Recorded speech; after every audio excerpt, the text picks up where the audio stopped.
So good morning, everybody, and welcome to another episode of Environmental Social Justice. Today we have a special guest, Mr. Garrett Wong. He is the Climate Program Manager for the County of Santa Barbara. That is a very large job that you have, Garrett. So please tell us everything you guys are working on with respect to the climate change issue, flooding, fires, everything you're doing. Okay. No How long do I have? No pressure. Great. Well, thank you so much for having me. Again, my name is Garrett Wong. I'm the Climate Program Manager for the County of Santa Barbara, and I've had this job for just under 2 years. But the county, before I got here, was already active in working on both climate mitigation and adaptation. And that really accelerated, particularly after the events that happened with the Thomas Fire, which at the time was the second largest fire in California's history. And that's now been surpassed by a few other fires in recent years, but it was a particularly devastating fire. A lot of people were displaced and had to evacuate during that situation. And then a couple of weeks thereafter, there was heavy rainfall. This happened all in the month of December. Right. And then there was the debris flow event that happened in the community of Montecito. And 23 or 24 people were killed in that debris flow because it happened in the middle of the night. So it was a very unfortunate event and really rocked the community. But what happened after that, I think, was really, a testimony to the resilience that the community demonstrated. People came together. We've rebuilt. And there's just been a lot more activity. More community-based organizations have organized, and there's a lot more momentum to prepare and to continue to build resilience in the community. So as I've come into the county, I've seen a lot of the work that's happening on the ground. The county is also leading on a wide variety of long-range planning activities related to climate. And so I saw this activity and I decided to create what's called the One Climate Initiative. Yes. And so the county has a tagline, One County, One Future. And that's a brand and a motto to try and tie together all the disparate parts of the county and the different personalities of our communities, and really link our destiny together. We don't succeed unless we're all in this together. Very true. And so One Climate felt a very appropriate extension of that tagline. And so what we're doing right now, we have several flagship projects under the One Climate Initiative. The first one is the one that I'm working on, which is the 2030 Climate Action Plan. And that's a plan to reduce the county's emissions 50% by the year 2030. And we can talk about that a little bit later. Sure. The next project is the Climate Change Vulnerability Assessment, where we're looking at the climate change hazards that are likely to happen in our county and the potential impacts, the populations that could be threatened, those who are vulnerable amongst us, who are likely to be impacted greater than others, and other, our natural and our physical infrastructure that could be affected also. And then once we've done that study through the assessment, then we'll start to make policies and make plans to adapt and prepare for those impacts in ways that we could potentially mitigate them or adapt or prepare for the likely impacts. The third project is an active transportation plan. The county has never done that before either. And so we're looking at all the pedestrian and biking infrastructure in the county and wanting to make it safer, more comfortable, and more accessible so that people have options other than driving themselves in a vehicle. So all those projects are being led by different departments and divisions of the county, and One Climate helps to bring them all together in a way that's a little bit more accessible, a little more digestible for the community to engage with. So you have a lot of free time on your hands, clearly. In all seriousness, though, one thing I wanted to like most people don't realize this is a community-wide event. So this can't be one household house hardening and another household doing this. And just for viewers out there, when we have these wildfires in California, and then you have a rainstorm afterwards, you get these debris flows or mud flows that are just as destructive and devastating as the wildfire. So it's all chain reaction, it's all related to each other. And we do need a community-wide response where everyone's engaged. How do you best achieve that? How do you get people that say, you know, I can't be bothered, or I don't think it's a big deal? So what's the most positive way to get somebody engaged in the community? Yeah, I don't think that's a problem that we've completely solved, but I think, you know, we need to continually have these conversations. We need to have them more than once, and we need to have them when we're not constantly in a fire drill. Yes. People don't want to have to make hard decisions when they've just evacuated, when they've just lost their home. That's not the right time to make alternative decisions about relocating or rebuilding somewhere else. Or we need to have these kinds of conversations in an ongoing basis in ways that we can de-escalate the emotional tension that tends to occur during these kinds of conversations. One of the things I think about is, you know, you were talking about the kind of the situations with wildfire and debris flow events. The other is sea level rise. And sea level rise, in my mind, is a slow moving crisis. You know, it's one that's, you know, decades off, and, you know, we're somewhat able to chart, you know, a trajectory in terms of, you know, when the sea levels might actually rise. But with wildfires, they can happen any year, at any intensity and any frequency. And we're not really able to really predict when and where they will happen. But, you know, with sea level rise, there's already that conversation of mapping the flood extent, mapping the storm surges, and mapping the potential flooded areas, and then starting to make essentially new plans for the community. You know, if there are properties or infrastructure that get damaged, you know, to a certain extent or to a certain frequency, then, or they're uninhabitable, then, you know, there will be triggers that will essentially create a movement away from the water over time. And so, you know, that's a more of a steady pace of community transition. But that kind of, you know, that kind of planning hasn't yet happened in the wildfire space.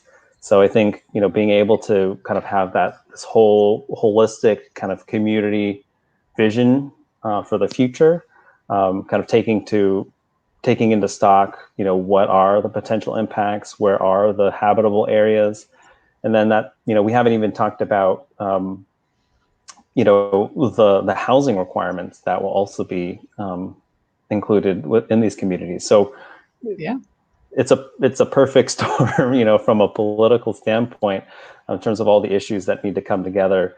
And we will be forced into difficult decisions when we're talking about density, when we're talking about zoning, and we're talking about private property, and who's able to do what, and for how long will they be able to do it for. Those are all open questions that we haven't decided completely. So, okay, this is a lot to digest. So I guess one of the things, so actually I have a couple of things that I'll bring up really quick. So one is, so we had the big fire, was it last year or the year, I think the year before, and it was in Northern California. 2017. Oh, yeah. The fire, you know, that kind of, that was basically sparked, correct me if I'm wrong, but by aging infrastructure. So the power lines kind of sparked and caused this thing. So that kind of leads you into the next thing, which is when you're talking about the housing from the rising sea levels, how do you go into these areas and add the infrastructure when we haven't even maintained the past? So got that one. But then there's a really cool thing, which I saw today. I've been reading articles on it for the past day or two, that I think in California, they're trying to address abandoned shopping malls. And that can be an area to tear down and build housing. But of course, you've got the zoning issue. So I think they're trying to figure out a way to bypass the zoning issue to just say, you know what, these things are sitting here dilapidated, they're falling apart, they're vacant. knock those down and let's turn this into housing. So I mean, there's a lot of different ways to do this. I'm not sure if that applies too much to Santa Barbara and Montecito area, but I know like the aging infrastructure would. So I'll go back to that one. When you come to trying to talk about, people moving and where they're going to go next, how can we keep building forward when we've got so far behind on just power lines, let alone roads and sewers and everything else that comes into play? No pressure. But softball. You just threw me a softball. Easily answered. Yeah, I mean, I think one of the things that I enjoy about the field that I'm in is that I get to dabble in a lot of different fields, whether it's planning, whether it's infrastructure, whether it's community programming, whether it's transportation, housing, electricity. I kind of have this holistic view of all these phenomena and all these trends and all these kind of issues that are kind of moving. The way that government, and this is not a critique on the county particularly, this is kind of government writ large, the way that government's organized is really, each department and division has one, typically one function, right?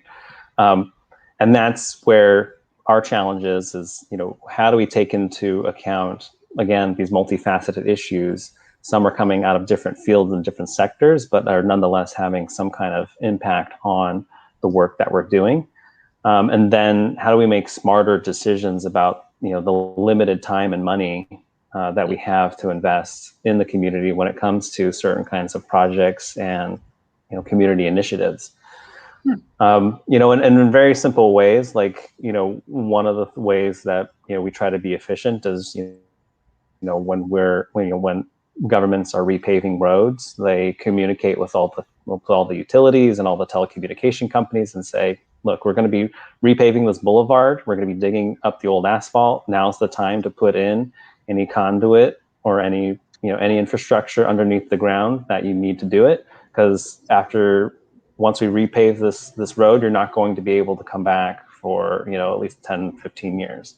So they're trying, in small ways, we try and leverage, the work and investment that's already happening. So we're not trying to, go back to the same spot and reinvest. When it comes to the energy system, there's a lot happening at the local level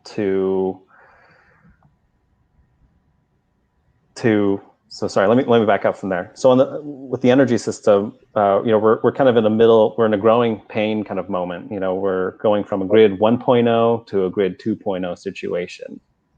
And 1.0 is, heavily centralized, it's fossil fuel based, it's controlled by a monopoly, and it's essentially unilateral. There's only energy going out in one direction. And grid 2.0, it's decentralized. We have power generating systems in the community on rooftops. We have electric vehicles and battery systems, microgrids, right? So that's decentralized energy systems.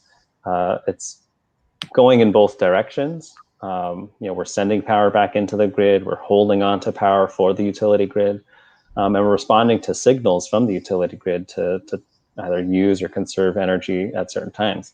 And then there's also, a movement for local governments to take more ownership over power procurement and delivery through community choice energy. We can talk about that at a different later on. But that's a whole other show. yeah.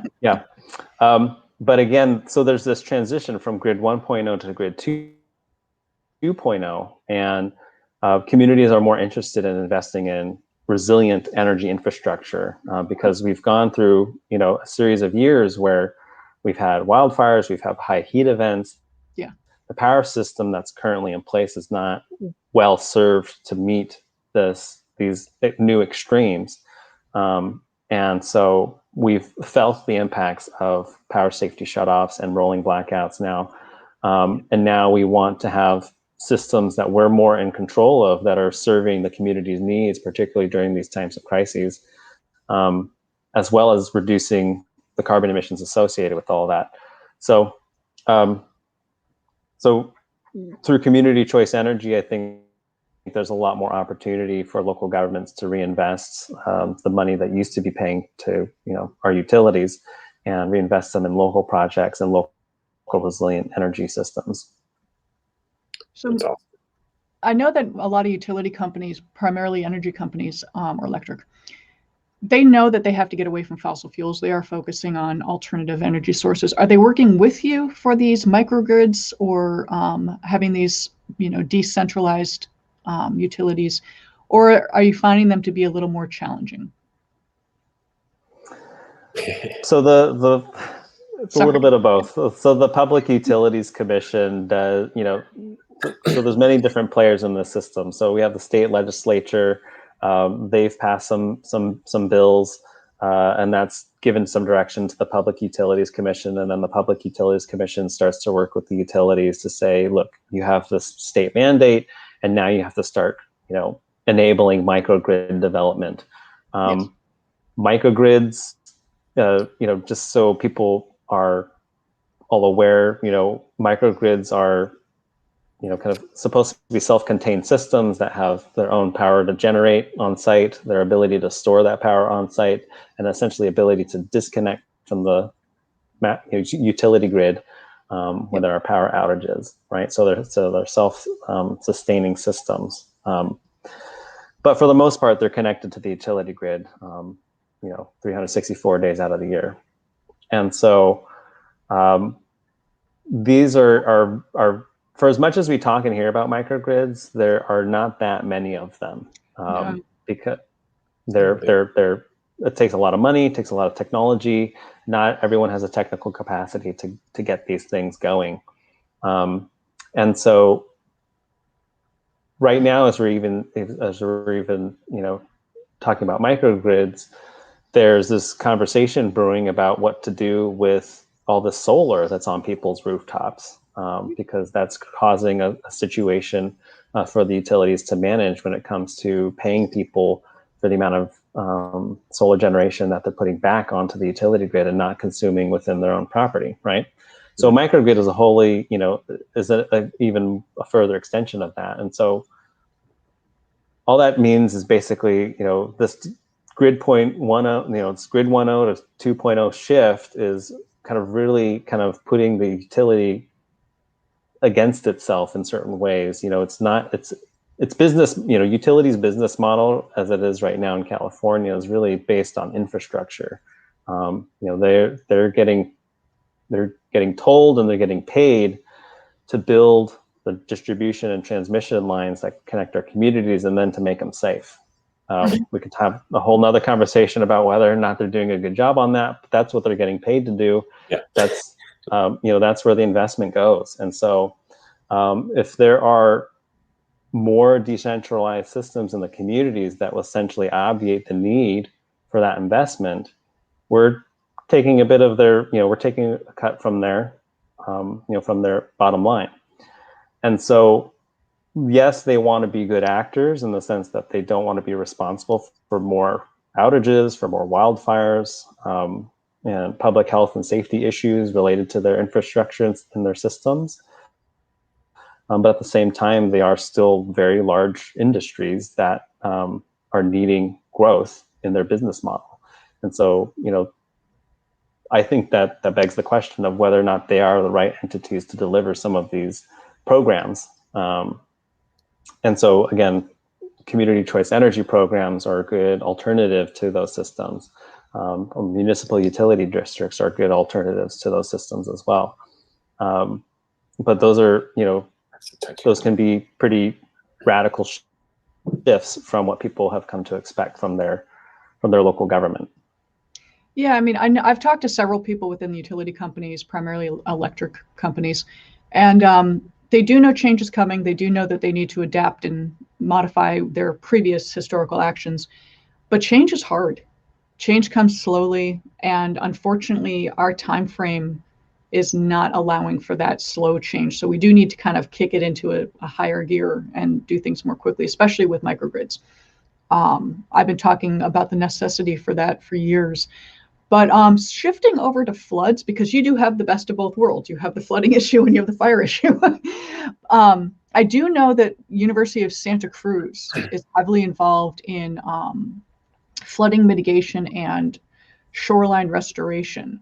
And one of the things they talk about for this section of the world is kelp forests. Mm-hmm. Do you are you actively looking into that? I know mangroves won't grow here, coral reefs won't grow here, but other things you can do to help with your flooding situation or sea level rise? Yeah, so at least on the South Coast, when we talk about Santa Barbara County or people think about Santa Barbara, I think they mostly think of our iconic South Coast area of our county area. And the beaches on the South Coast are not very wide if they are, sandy beaches. Most of the other kind of part of our beaches are backed by bluffs. There are some parts of our beaches that have marshes or have sloughs that are they're connected to, or they were slightly disconnected but adjacent to.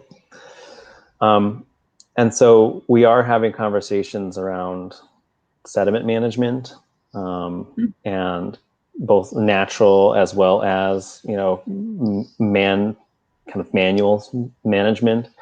And I think one way that I'd like us to think about it is looking at the natural system as it was meant to be. We've created dams to store water and to have hydroelectric power. We've channelized our creeks to better allow floodwaters to leave the community. But at the same time, what we've done is we've essentially plugged up the natural flow of sediment from the land out to the ocean and back onto the beaches. And that's again, thinking about local governments, how we function. The flood control district is focused on managing and mitigating flood. We have a beach nourishment kind of joint powers authority between Ventura County and Santa Barbara County communities, and they're focused on replenishing the beaches for certain situations. But when those two agencies come together, and what kind of conversation do they have, and what their ability is to think about this holistic kind of cycle of sand and sediment, I think would be an evolution of the way that we are kind of conceiving our relationship to the natural world, and what the natural kind of systems are meant to do. So in small ways, I think those conversations are happening, but I think, more, and we need to elevate that conversation. Absolutely. No, respecting the natural resources and the natural flow of sediment is very important, because dams do withhold that, jetties withhold that. People put a jetty or a seawall up thinking they're doing the right thing. It's actually starving the sediment transport from further down shore. So we do need to recognize that. I know that community engagement is huge for you guys, and on your website you do ask people to participate. What's the best way someone can find you if they want to participate, and is it only restricted to people who live in Santa Barbara County? No. So, you can go to our website at countyofsb.org/oneclimate. That's where the flagship projects that I mentioned are, those are the project pages there. And we have different kinds of tools for engaging with the community. So we have, we're obviously doing this, and we're hopefully on the tail end of kind of being closed in through the pandemic, but we've tried to do this as virtually as possible, creating as many opportunities for people to engage online and on Zoom where possible. And so that's where you can find all the information. We have surveys, we have an ideas wall where you can post your ideas. We also have interactive maps if you want to, put something on the map and call out something that's important or something that you're concerned about. And so those are kind of the main tools that we have, but we also have workshops coming up, and I think, in the future, once things are opening up more, we'll likely have more in-person events coming up. And at any point in time, I'll at least volunteer myself, but at any point in time, if anyone's interested, then I'd be happy to offer a presentation and have a discussion with anyone who's interested in hearing what we're up to. That's fantastic. That's very important, because a lot, people want to get engaged, they just don't know how. And that's what this platform is for. Exactly. People find the resources, find the people like you that are actively doing it and looking for help. So on that, Joel, if you have any closing out questions that you'd like to ask? No, I think you've got a lot to do, my friend. Yes. You're really slightly busy. I'm like, that's awesome. No, I think you're looking at some huge projects, and they're not going to be easy answers. Especially when you talk about like the electric. My initial thought was on that was like, okay, great jobs. You're talking about these massive industries, and then what do you do with the jobs from the people? It's such a multi-layered thing. Yeah. When people take a second to really step back, you can start evaluating how much this impacts not just ourselves, but it's a lot to digest, especially this early in the morning for me. Listen, I've only had 2 cups of coffee, so that's not nearly enough for me. Yeah. Just saying. But no, if we have a couple more minutes, I'll just. Yeah. Do you have a couple more minutes? No, take as long as you want. Okay. So I talked a lot about the county, but I'd be remiss if we didn't talk about all the other agencies and stakeholders that we work with. So we recognize for by and large, a lot of the work that the county does is kind of focused on the unincorporated county, and that kind of carves out the areas that the cities are largely responsible for. We coordinate a lot with the cities in order to make sure that we're aligned and coordinating, collaborating. When it comes to our infrastructure and our planning, we want to make sure that people feel connected when they leave a city and are passing through the county, or vice versa. That the infrastructure doesn't all of a sudden just kind of stop once they pass the political boundary. And then we've recognized that obviously climate change does not respect those political boundaries. Our solutions need to be regional in nature. And so we've created a regional climate collaborative, which is a network that we're growing for both public and private and nonprofit actors to come together and really kind of roll their sleeves up and work on working solutions, some that may not even exist, but coming together to create a working space for different stakeholders and come up with solutions that are no one entity can deal with on their own. And then the other piece I'd like to kind of briefly touch on is we have an equity advisory and outreach committee. So once we started the One Climate Initiative, we really wanted to lead with equity in mind, and we formed a committee and we worked with local community-based organizations to conceive of what this committee makeup would be and what they would be in charge of.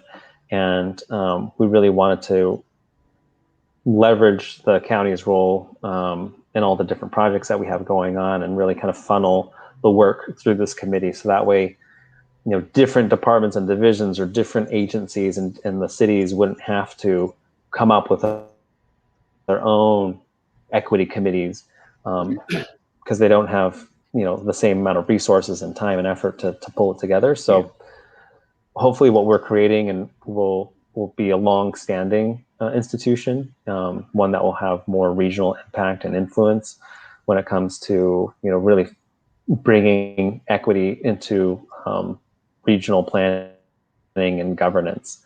So those are other areas that I'm also very active in, is kind of in our external collaboration and integrating equity into our regional governance.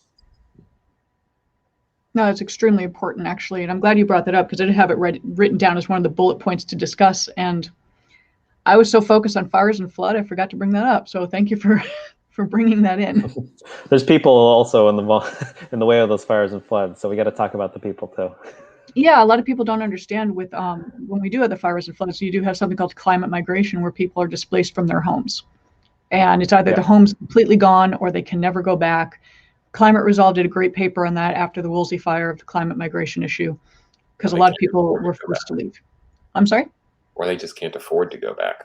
I Yeah. mean, it's a lot cheaper for people to move than it is to try to rebuild, unfortunately.